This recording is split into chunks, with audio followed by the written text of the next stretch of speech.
5월 20일 수요 영상 예배에 오신 성도님들을 주님의 이름으로 환영합니다. 사도신경으로 신앙 고백하시겠습니다. 전능하사 천지를 만드신 하나님 아버지를 내가 믿사오며 그 외아들 우리 주 예수 그리스도를 믿사오니 이는 성령으로 잉태하사 동정녀 마리아에게 나시고 본디오 빌라도에게 고난을 받으사 십자가에 못 박혀 죽으시고 장사한 지 사흘 만에 죽은 자 가운데서 다시 살아나시며 하늘에 오르사 전능하신 하나님 우편에 앉아 계시다가 저리로서 산 자와 죽은 자를 심판하러 오시리라. 성령을 믿사오며 거룩한 공예와 성도가 서로 교통하는 것과 죄를 사하여 주시는 것과 몸이 다시 사는 것과 영원히 사는 것을 믿사옵나이다. 아멘. 찬송가 383장 찬양하겠습니다. 찬송가 383장 눈을 들어 산을 보니 찬양하겠습니다. 눈을 들어 산을 보니 도움 어디서 오나 천지 지은 주 하나님 나를 도와주시네. 나의 발이 실족 않게 주가 깨어 지키며 택한 백성 항상 지켜 길이 보호하시네. 도우시는 하나님이 내게 그늘 되시니 낮의 해와 밤의 달이 너를 상치 않겠네. 내게 화를 주지 않고 오늘 보호하시며 너의 출입 지금부터 영영 인도하시리. 아멘. 아멘. 아멘. 찬송가 370장 찬양하겠습니다. 찬송가 370장 주 안에 있는 나에게 찬양하시겠습니다.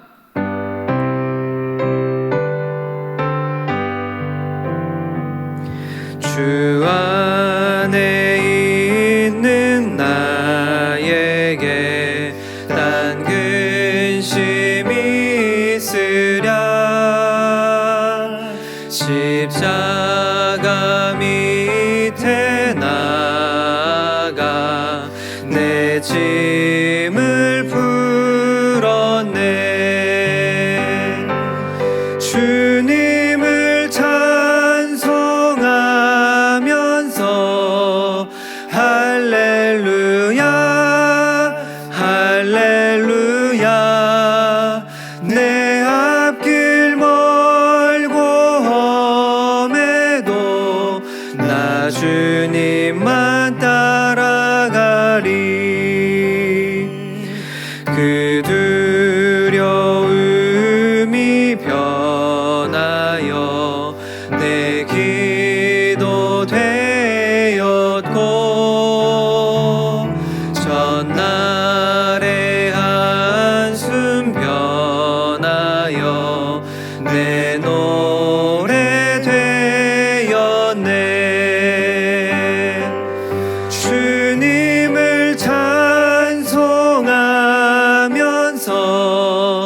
할렐루야 할렐루야.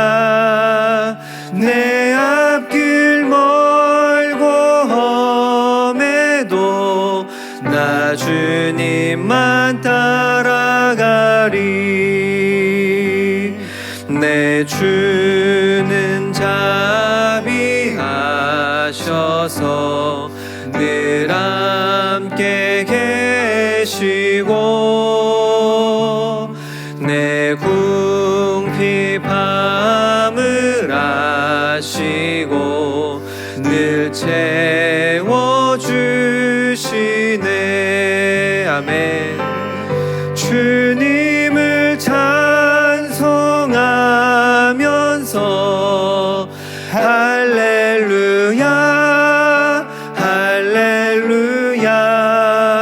내 앞길 멀고 험해도 나 주님만 따라가리. 내 주와 맺은 언약은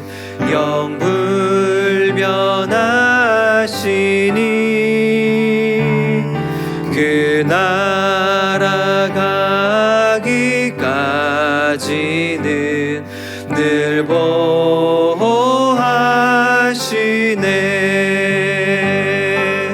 주님을 찬송하면서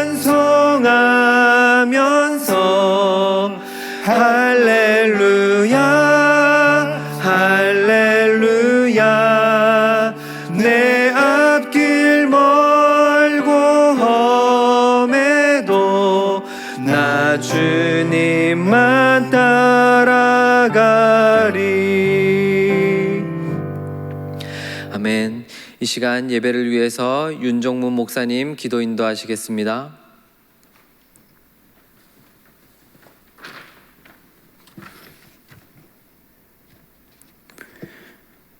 하나님 아버지, 오늘 하루 우리를 붙들어 주셔서 어려움이 많은 이 시기에도 안전하고 평안히 지내게 하심에 감사드립니다. 하루하루 지켜주시는 주님의 은혜가 아니면 넘어져도 다시 일어설 수 없는 우리를 그냥 두지 않으시고 끝까지 붙들어 주시는 그 은혜를 찬양합니다. 주님, 우리의 마음이 많이 지쳐 있습니다. 또 영혼이 메말라 있는 것 같습니다. 갈급한 우리의 심령에 봄비를 내리시듯 성령의 단비를 내리시어 충만케 하여 주시옵소서. 그리하여 우리의 영혼과 삶에 참된 회복이 있게 하여 주시옵소서. 특별히 오늘 이 예배에 성령께서 역사하셔서 우리의 영혼에 생수가 흐르듯 부흥의 불길이 타오르듯 말씀으로 우리를 결단케 하시고 깨닫게 하시는 그 능력을 경험하게 하여 주시옵소서. 주님, 이제 곧 함께 모여 예배할 수 있게 하심에 감사드립니다. 먼저는 각 처소에서 드리는 예배를 통해 우리의 영혼이 깨어있게 하시고 함께 모여 예배할 때 더욱 기쁨이 넘치는 예배가 되게 하여 주시옵소서. 이 시간 말씀을 전하실 정혜주 목사님을 붙들어 주시고 성령 충만한 말씀이 선포되게 하시고 또 그 말씀으로 위로되며 이 세상을 그리스도인으로 살아갈 능력과 지혜 얻게 하여 주시옵소서. 우리 주 예수 그리스도의 이름으로 기도합니다. 아멘.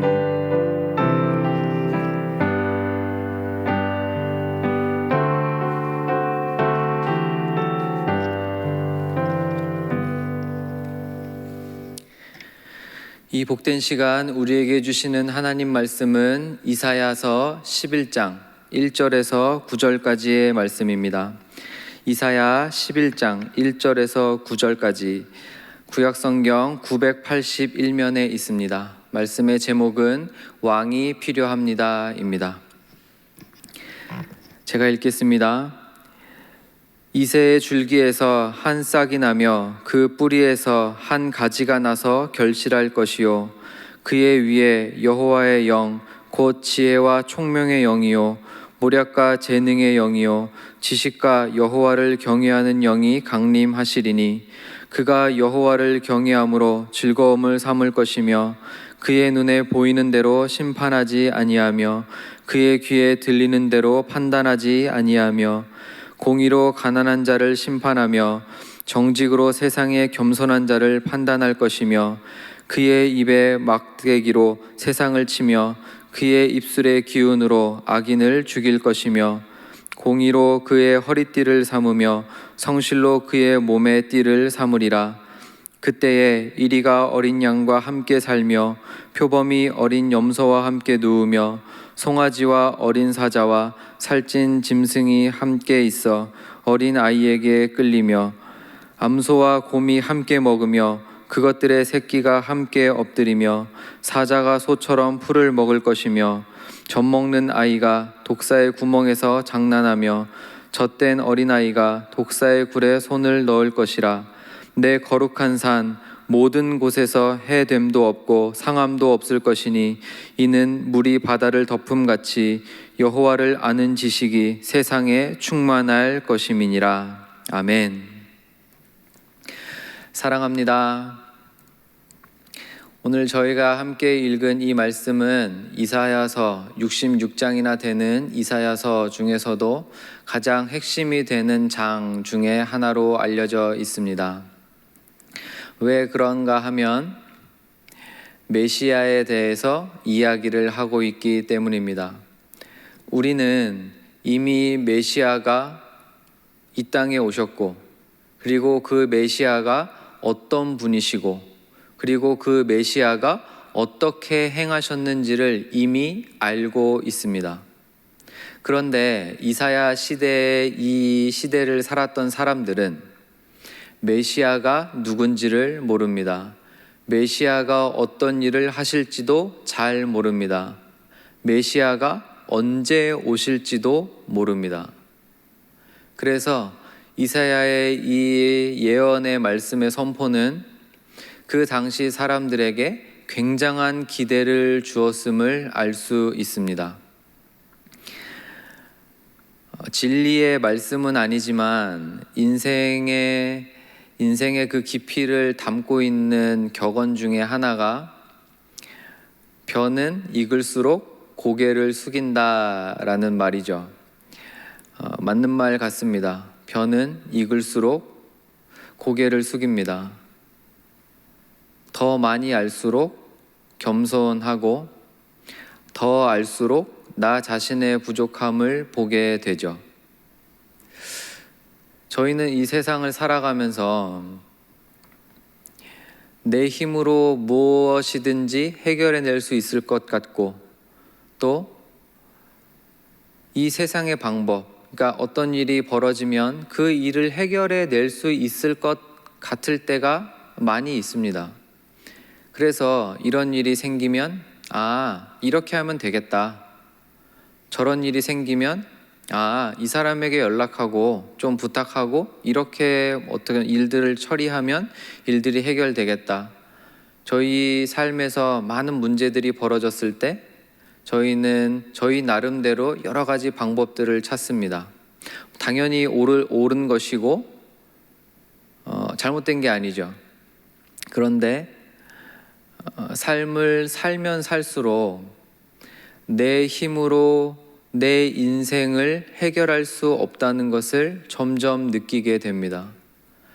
도저히 내 힘으로, 내 지혜로, 내 능력으로는 내 삶에 벌어진 이 일을 감당해낼 수가 없다는 것을 조금씩 깨달아 갑니다. 그냥 시간이 해결하겠지. 이것도 지나갈 거야. 우리는 그렇게 많은 부분을 넘기지만 동시에 알면 알수록 내가 어떤 사람인지, 또 인생이란 무엇인지, 선과 악과 죄라는 것이 무엇인지, 또 살아 역사하시는 하나님이 어떤 분이신지를 알면 알수록 고개를 숙이게 되는 것 같습니다. 왜 이런 이야기로 말씀을 시작하냐면, 사실 저희가 방금 읽은 이 말씀은 너무나 감사하고 은혜로운 말씀이에요. 메시아가 오실 것이다.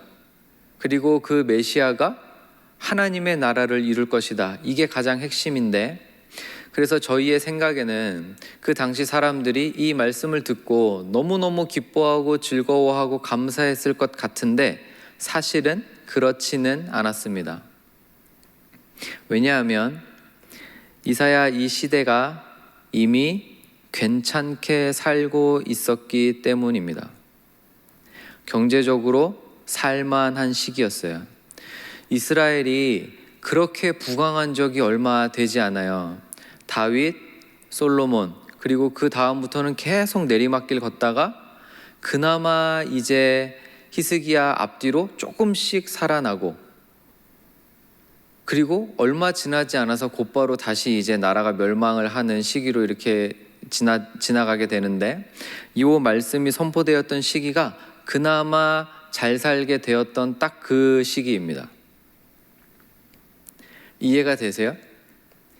지금 이사야 선지자가 메시아가 오실 것이야, 하나님이 약속하신, 하나님이 우리의 조상 아브라함을 그 갈대아 땅에서부터 불러내셔서 이 약속의 땅으로 오게 하셨을 때 약속하셨던 그 하나님의 나라, 너는 내 말을 듣고 순종해서 그 땅으로, 내가 너에게 보여줄 땅으로 가면 내가 자식을 주고 땅을 주고 너가 복의 근원이 되게 해주마, 내가 하나님의 나라의 백성이 되게 해주마 하셨던 그 약속을 이루실 메시아가 오신다. 이 영광스럽고 위대하고 정말 놀라운 말씀을 선포하는데 사람들이 별 반응이 없어요. 이미 잘 살고 있거든요.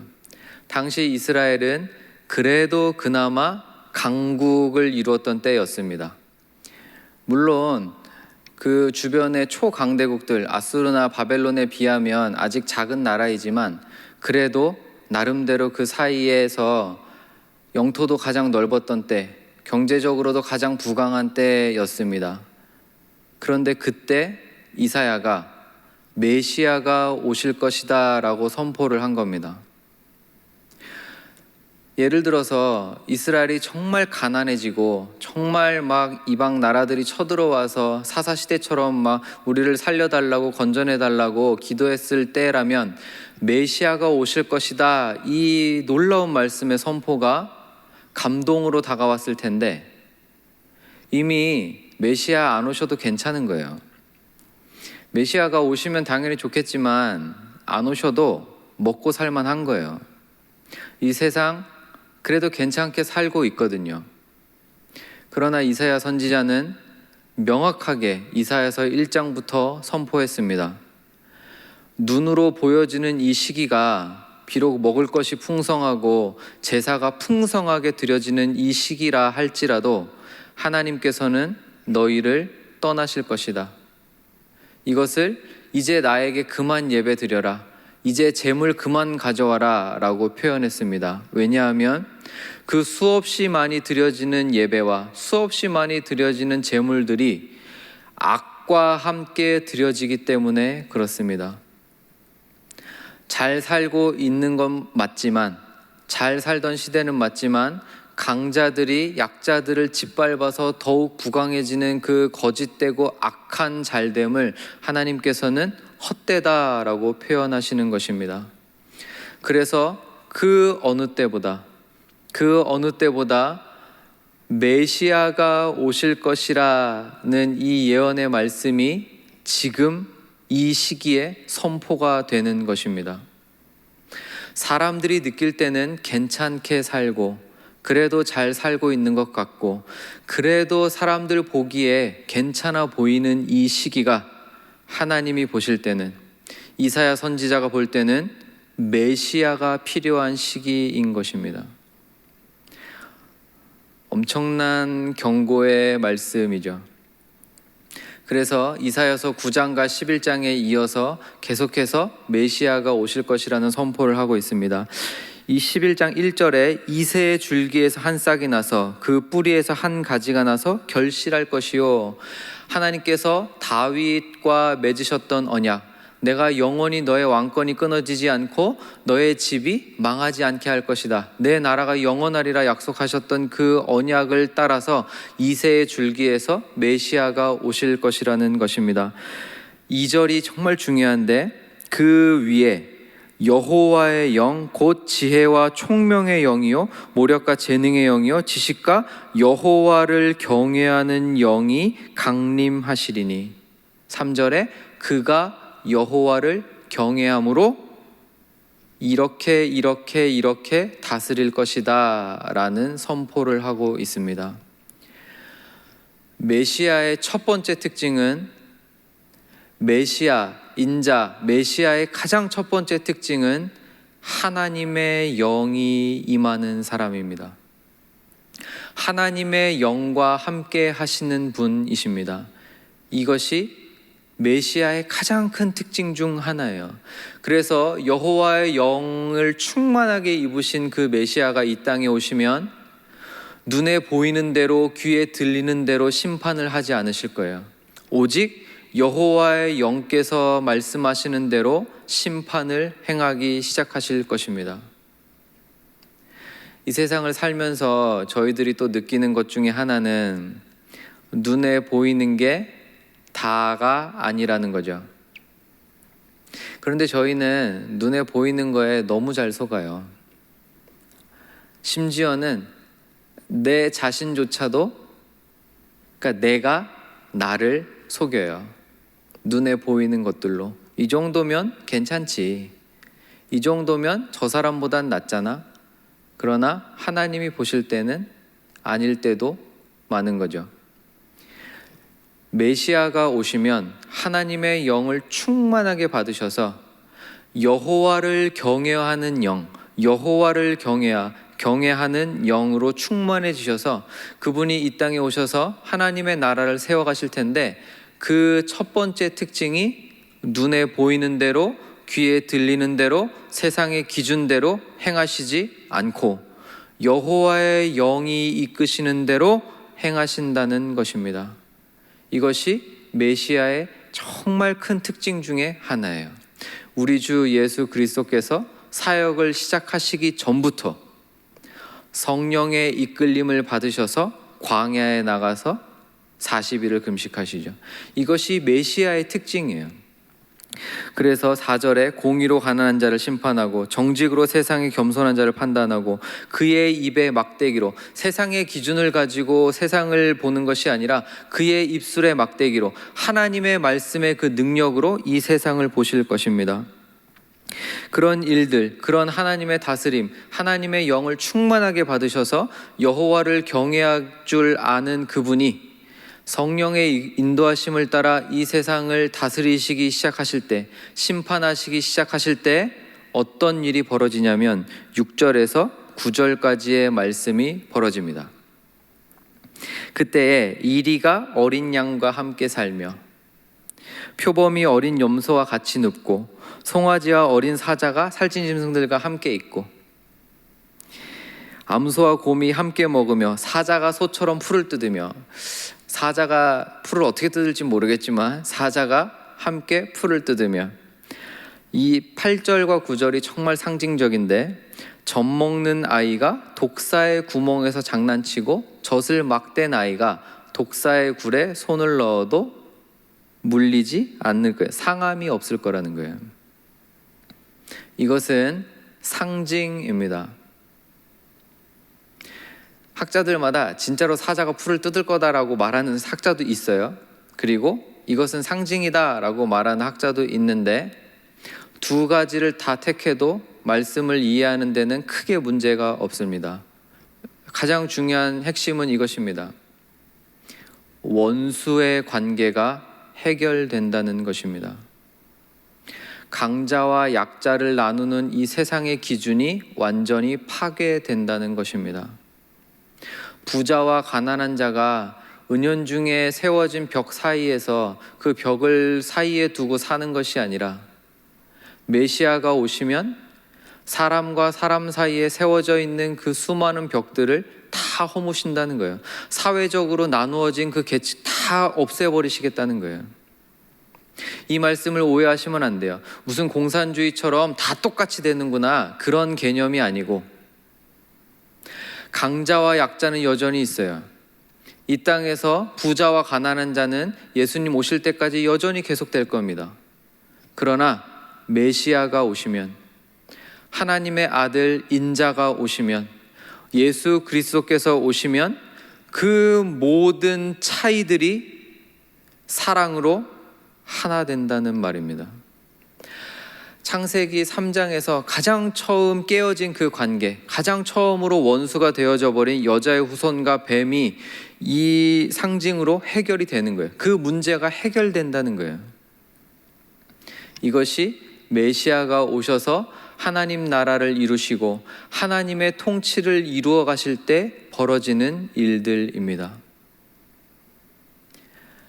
강자가 약자를 돕는 것이 너무나 당연하고 자연스럽고 기쁘고 즐거운 시대. 약자는 도움만 받으면서 사는 것이 아니라 도움을 받지만 나름대로 교회 안에서 형제 자매라고 사랑을 나눌 수 있는 그 시대. 그러니까 설명은 어렵지만, 왜냐하면 상상조차도 잘 되지 않기 때문에. 그러나 메시아가 오시면 칼과 창이 다 녹아서 낫이 되고 보습이 되는 시대가 올 거라는 그 약속. 메시아가 오시면 어린아이가 독사의 굴에 손을 넣어도 상함이 없고 해함이 없을 것이라는 그 다스림. 그 상상으로밖에 되지 않는, 상상도 잘 되지 않는 그 다스림이 우리 주 예수 그리스도 메시아를 통해서 이 땅에 이루어질 것이라는 것입니다. 이사야 선지자가 메시아가 올 거야 선포했어요.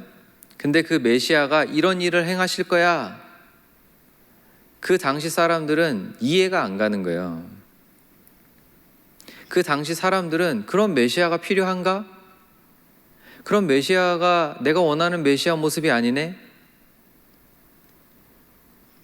이 그림이 맞지를 않는 것입니다.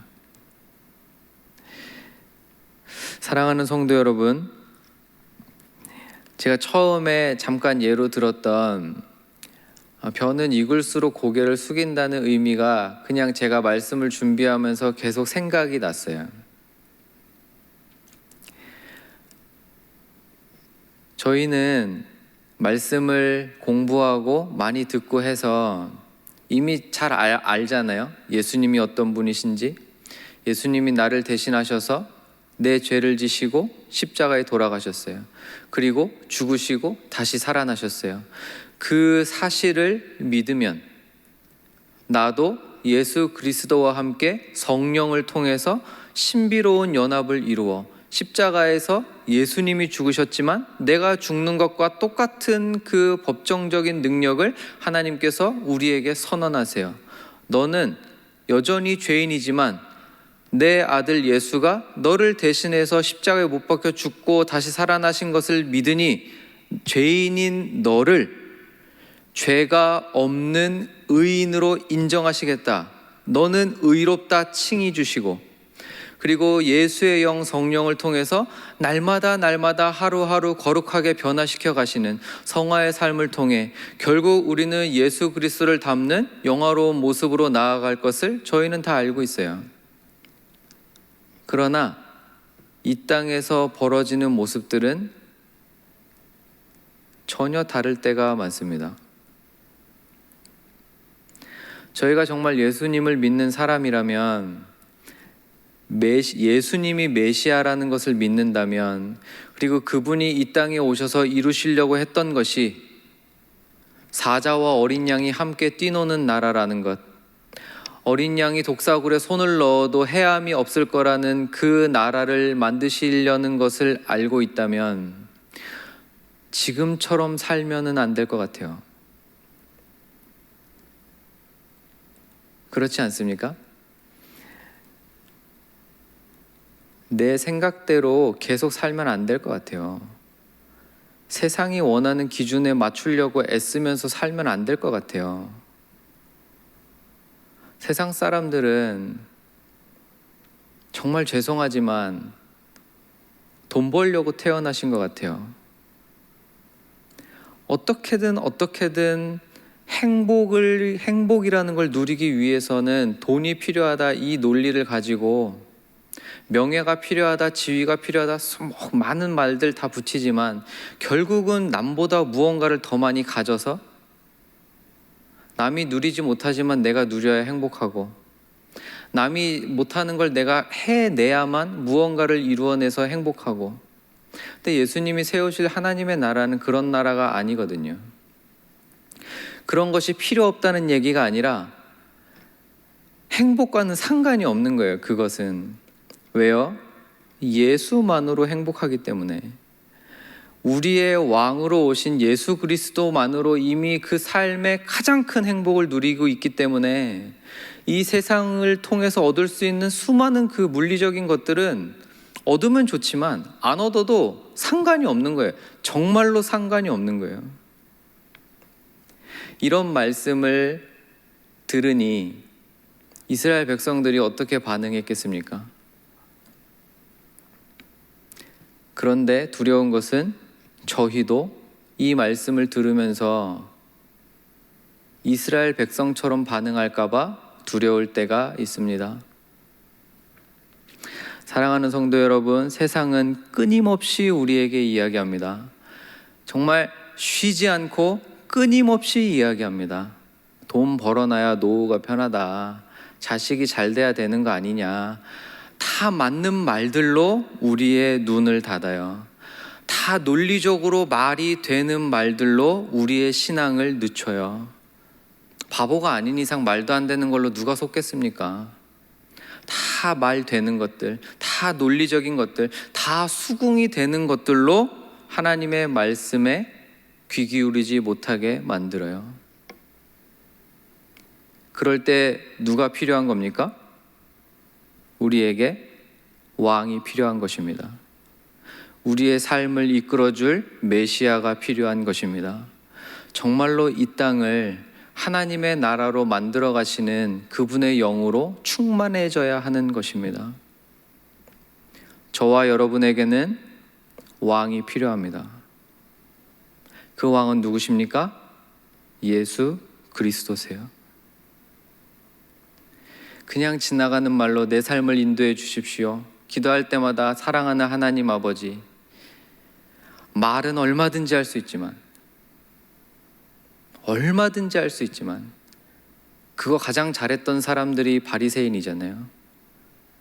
하나님의 나라는 말에 있는 것이 아니라 능력에 있습니다. 정말 간절히 바라기는 저와 여러분의 삶에 왕으로 오신, 메시아로 오신 하나님의 나라를 이 땅에 이루실, 그것도 부족한 저와 여러분을 통해서 이루어내고야 마실 우리 주 예수 그리스도를 오늘 하루 더 사랑하시고 더 묵상하시고 조금이라도 더 닮으려 몸부림치시며 그분의 입술에서 흘러나오는 능력에 선포되는 말씀을 따라 살려고 몸부림치는 저와 여러분 되시기를 주님의 이름으로 축원드립니다. 기도하겠습니다. 사랑하는 하나님 아버지, 저희에게는 왕이 필요합니다. 이 세상에서 이 세상 기준으로 잘 될 때는 예수님 필요 없을 것 같아도 잠깐 그거 무너지면 주님밖에 없음을 고백합니다. 이렇게 부족한 저희들을 불쌍히 여겨 주시옵소서. 다시 한번 간구하기는 말씀을 통해 내 삶의 왕 예수 그리스도가 필요하다는 것 다시 한번 결단하게 하시고 말씀 붙들며 주님의 이름 부르짖고 하나님 아버지 앞에 기도하며 살아가는 저희들 될 수 있도록 은혜를 베풀어 주시옵소서. 예수님의 이름으로 기도합니다. 이제는 우리 주 예수 그리스도의 은혜와 하나님의 사랑과 성령의 교통하심이 나의 왕 되신 우리 주 예수 그리스도를 더욱 사랑하기로 다짐하고 결단하는 사랑하는 주의 백성들의 머리 위에 이제로부터 영원토록 함께 있을지어다. 아멘.